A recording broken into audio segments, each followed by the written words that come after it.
It's New Year, so let's just talk about last year.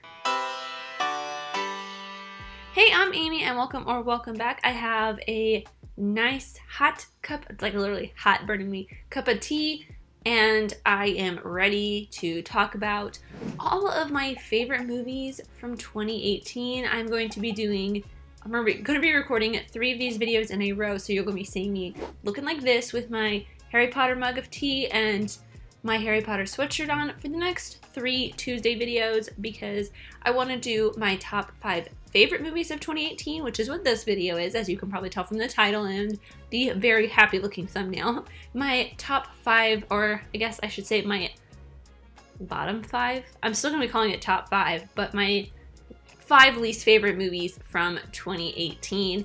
And then my top 5 most surprising movies from 2018. And that'll be my Thursday videos for the month of January. I thought it would be nice to take January to reflect back on the amazing year of movies that we had last year. I feel like it was a pretty decent year for movies, and it was my first full year of doing videos here on my channel, so I thought might as well take an entire month to go look back on them. So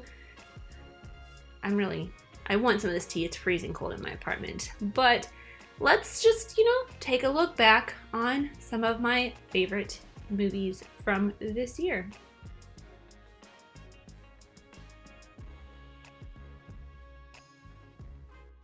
Oh, that's hot. That's really hot. I just burned my tongue. Okay, so let's start with some of my runners up.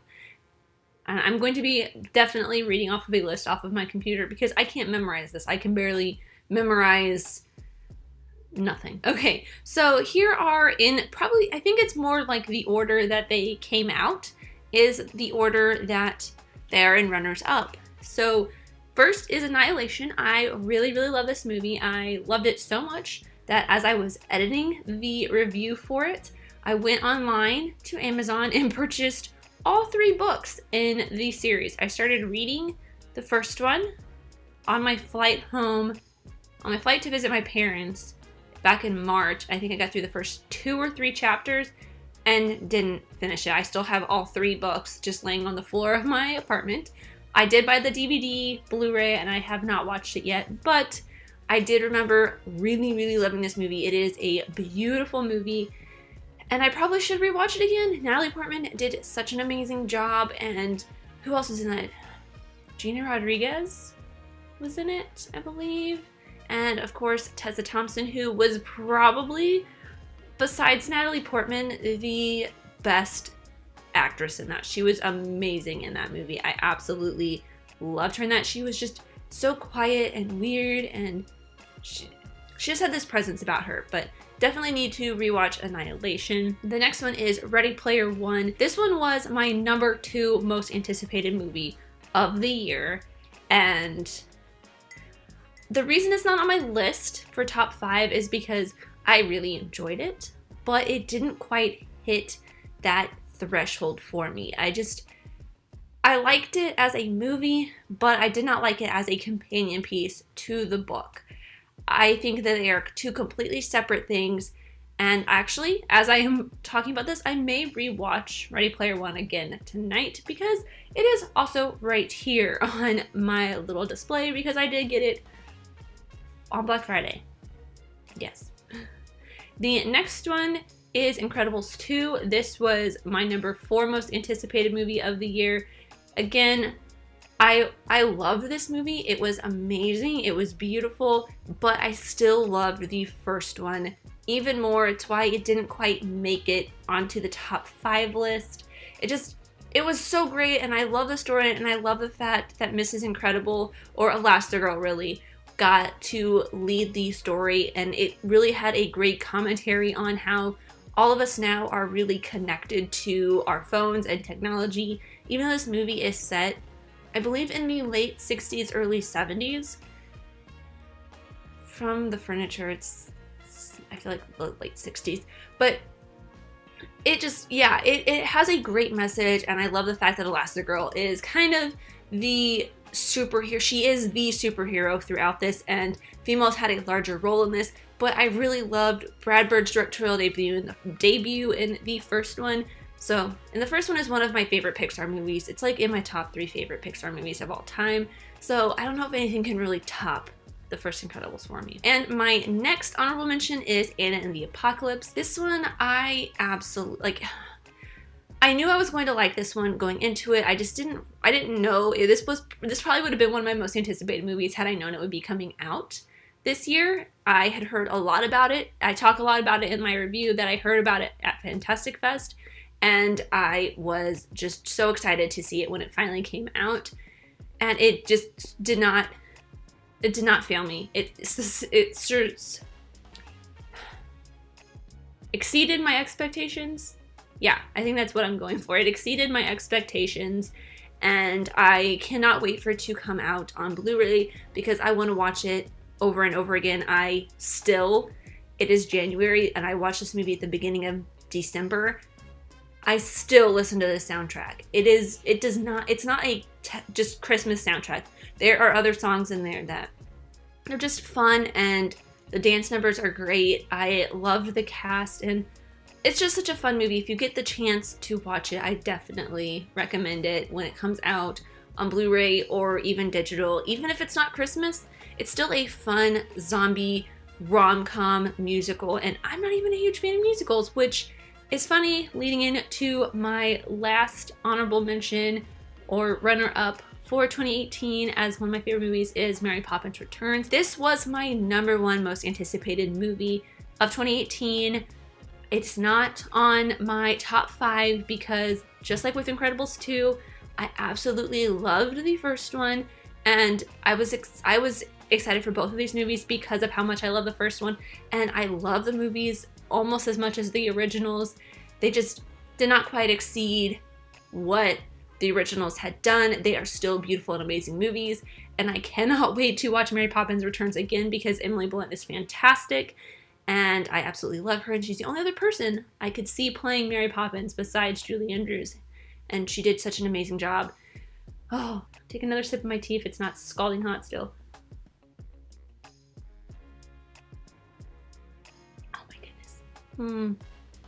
I got a tea kettle for myself, by the way, and I am like obsessed with it. It's the best thing ever. So with that said, let's start on my top 5. Number 5 is actually a tie. It is a tie between 2 movies that were on my, I know I'm obviously going to be excited for these, so they're not even going to be making the most anticipated list. And they're both pretty much not the same movie, but they're in the same genre and they're by the same studio. You can probably guess what they are. It's Black Panther and Avengers Infinity War. Like, I don't know what else to say. They are both amazing movies. I couldn't decide which one I liked more.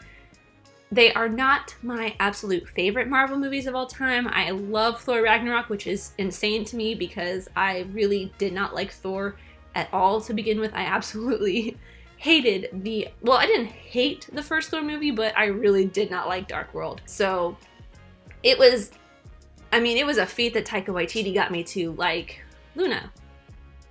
I don't know how much of this I'm going to edit, so there's probably going to just be random parts of me yelling at my cat. Okay, so it's going to be very chill. It was pretty amazing that Taika Waititi got me to like Thor. So Ragnarok is up there on my favorite Avengers movie, or Marvel movie, I guess. But I absolutely loved the world that they made for Wakanda, that Ryan Coogler created, the characters that he brought to life, and Killmonger is probably one of my favorite villains. I do have a Killmonger Funko Pop. He lives at my desk, and I absolutely love him. It does not... what's the word I'm looking for? It helps that he's played by Michael B. Jordan, but oh my god, that cast is amazing. Especially Letitia Wright. I can't wait for them to do a Black Panther 2. Kevin Feige kind of hinted at it at a podcast he was on, the Variety podcast a couple weeks ago, and I'm very excited to see what they're going to do. Hopefully Ryan Coogler is back for that, and I am so stoked for Endgame, like you can't believe. So there's that. Those are my tied for number 5. And my number 4 is one that was also on my most anticipated movie list. It is my number 3, most anticipated movie of the year. That is Ralph Breaks the Internet. This is almost the opposite of The Incredibles 2 and Mary Poppins Returns. I do love Ralph Breaks the Internet a lot. The original Ralph Breaks the Internet is my favorite non-Pixar Disney animated movie currently. They're like, not like the classic ones, but of the new generation, like Frozen and Big Hero 6 and things like that. I absolutely love it. This one, it kind of is almost level with the original WreckIt Ralph movie, for me at least. I absolutely loved it. I love the story, and I loved Gal Gadot's new character and Luna, and I loved seeing the relationship between Vanellope and Ralph grow, and the fact that they don't necessarily, spoiler alert, they don't necessarily end up together in the end. They do live in separate worlds still, but they are still friends and they still see each other. And that's just such a great story. And it's so beautiful. And I think what really pushed it over the edge for me is the fact that I watched the Emoji Movie. And this is everything that I thought the Emoji Movie could have been. And I absolutely hated the Emoji Movie. I went on a rant about the Emoji Movie in my review of it back in 2017. And this was just everything that I had hoped that movie would be, and 10 times more. It's amazing, and I absolutely love it, and I cannot wait to see it again. My number 3 is another one that is on my most anticipated movies list, and that was my number 5, the new Halloween movie. Wow. This movie was, I was surprised that I put this movie on my most anticipated list because I am not a huge fan of horror movies. I have talked about this multiple times. I have been coming around to them a lot more since I started my job, where we deal with a lot more horror movies than what I am used to. I've really been getting into them a lot recently, especially since I started watching the Dead Meat channel about a year and a half ago. If you haven't checked out the channel, it's a great channel. And it also helps that when I took a horror films class back in college, it's been like maybe 5 years, since 4 or 5 years since I took that class, and I found slasher movies and I really love those, and Halloween is one of my favorite slasher movies.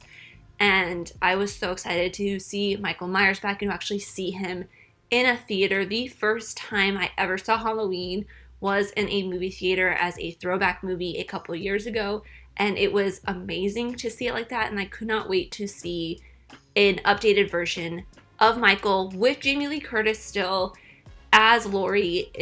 It blew my mind. It was amazing.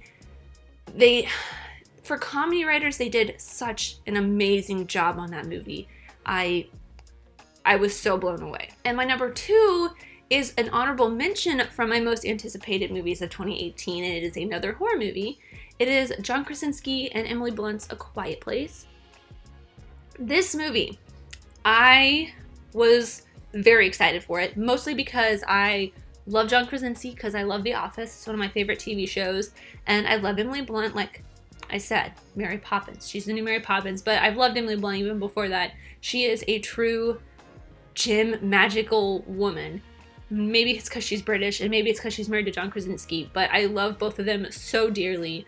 And I was very excited to see them teaming up for this movie, and to see that John Krasinski was using it as his directorial debut. Another horror movie that was co-written and directed by usually a comedy actor. We've had so many great ones of those. I'm really excited to see Us from Jordan Peele this year. I guess it's this year in a couple months. So it's something that I'm really happy that comedy artists are bringing their talents to the horror genre. It's really helping me get a lot more into the genre. And A Quiet Place was so beautiful. The sound design was amazing, and I cannot wait. I really hope that this gets nominated and wins an Oscar for sound design and sound mixing, because it was just amazing. It just totally deserves it. And as much as I don't think it needs a sequel, I am not so secretly, extremely excited for the next movie. It won't star Emily Blunt and John Krasinski. Maybe it'll star Emily Blunt. Maybe it'll be a continuation of Emily Blunt and the daughters' adventures killing off these monsters, or maybe it'll be with a new family, which I really hope it's with a new family. We can see their experiences with something else, but With A Quiet Place, I was absolutely just blown away with everything about this movie. It was so beautiful. And another tea break before I go on to my number one, which if you're looking closely in this video, you could probably guess what my number one is. Are you looking closely enough? It's 8th grade. I'm not going to beat around the bush anymore. It's 8th grade. I absolutely love this movie. I connected with it so hard. I went into this thinking, I don't think I'm going to like this. It's going to be really cringy. And I heard so many great things about it. But 8th grade was not my favorite year. I did not like middle school. I did not like high school. And when I went to this, I connected so hard with Elsie Fisher's character. Bo Burnham did a beautiful job directing and writing this movie. He really got into what it is like to be the kind of outsider, lonely, weird kid in school that nobody really talks to, because he kind of went through that. But to write it as a male from the perspective of a female is an even greater feat that I absolutely just applaud him for. And I don't think it'll be nominated for any Oscars, but I really hope Elsie Fisher gets nominated for at least Best Actress, and if not, this getting nominated for Best Original Screenplay, because it's amazing. Like, I mean, I would say nominate for Best Picture, but knowing the Academy, it might not happen. So we'll see. There's nothing else that I haven't said in my review that I could not say over and over again. I've already watched this movie twice since I bought it on Blu-ray, and it's just so good. I love it so much. So I'm gonna save my tea because I still have 2 more of these videos to film, but let me know in the comments down below if you like these more chill videos, because I would love doing these, because it's a lot easier for me to record, and 2, probably really easy for me to edit because I probably won't edit too much out of this. But I don't know, maybe I'll start doing more of these chill, laid back videos more often. But also let me know your top 5 favorite movies from 2018 and any movies that you are anticipating for next year, even though I do have a most anticipated movies video that I did about a month ago. I filmed that about a month ago, even though it went up like a little bit after, or it went up like a week ago. But yeah, thank you guys so much for watching. I really truly do appreciate every single one of you. Let me know who you are in the comments down below, and let's be friends. If you enjoyed this, leave a like and subscribe if you're new, because I love talking all things movies, TV shows, filmmaking, film history, all that fun stuff, and I'll see you next time. Bye!